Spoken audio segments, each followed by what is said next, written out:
पेशाब में जलन होना एक आम समस्या है और हम सभी ने कभी न कभी लाइफ में ये अनुभव किया है।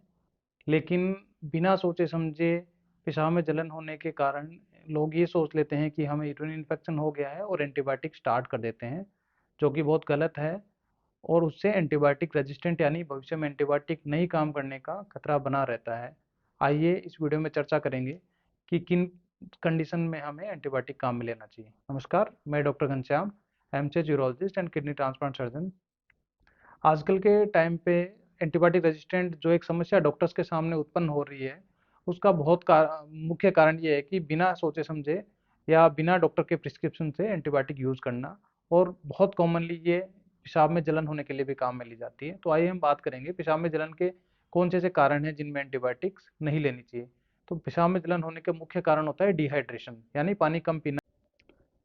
जैसे कई बार काम में बहुत ज़्यादा बिजी होने की वजह से, या फिर कहीं बस में या फिर दूर कहीं ट्रेवल करने के टाइम पे हम पानी बहुत ज़्यादा नहीं पी पाते हैं, उसकी वजह से बॉडी डिहाइड्रेट हो जाती है और पेशाब गाढ़ा आने लग जाता है और उसकी वजह से जलन होती है। इसका एक इलाज है, पानी ज़्यादा पीते ही आपको जलन ठीक हो सकती है। उसके बाद दूसरा आता है स्पाइसी फूड का यूज़ करना, यानी कई बार मिर्च मसाले ज़्यादा होते हैं खाने में, उसकी वजह से पेशाब में जलन होती है और इस कंडीशन में भी हमें पानी ज़्यादा पीने से आराम मिल जाता है। उसके बाद थर्ड कारण आता है यूरिनरी ट्रैक्ट इन्फेक्शन, यानी यूरिन में जब इन्फेक्शन होता है उसकी वजह से जब भी पेशाब में जलन होती है तो उसके साथ में बार बार पेशाब आना और बुखार आना जैसी समस्या भी होती है।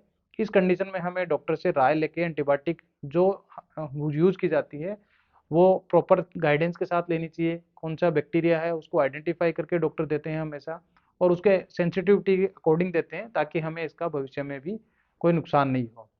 इसके बाद चौथा कारण आता है ड्रग इंड्यूस्ड, यानी कि किसी दवाइयों की वजह से पेशाब में जलन। सर्दी जुकाम या बुखार या दर्द की दवाएं जब कई बार हम लेते हैं उससे भी पेशाब में जलन हो सकती है, और इस कंडीशन में हमें एंटीबायोटिक की नीड बिल्कुल भी नहीं होती है। पांचवा कारण आता है पथरी यानी स्टोन डिजीज।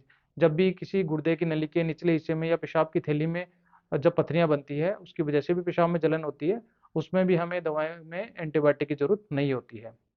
छठा कारण आता है स्टिक्चर urethra, यानी कि पेशाब के रास्ते में मांस बड़ा होता है, उसकी वजह से हमें कई बार पेशाब में जलन हो सकती है। ऐसी बीमारी का इलाज आपको यूरोलॉजी से कराना चाहिए और उसमें ऑपरेशन की सलाह दी जाती है। इसमें डायरेक्ट एंटीबायोटिक लेने से कोई ज़्यादा फायदा नहीं होता है। सबसे लास्ट कारण जो आता है, जो थोड़ा सा सीरियस भी है, कि भाई कई बार पेशाब की थैली का कैंसर होता है। उस कंडीशन में भी पेशाब में जलन होती है, लेकिन इस कंडीशन में जलन रेगुलर रहती है, किसी भी दवाई से आराम नहीं आता है और लंबे टाइम से रहती है, और इस कंडीशन में भी एंटीबायोटिक्स का कोई रोल नहीं है। तो उम्मीद करता हूँ आप लोगों को इन्फॉर्मेशन समझ में आई और आप एंटीबायोटिक का मिसयूज करने से बचेंगे। धन्यवाद।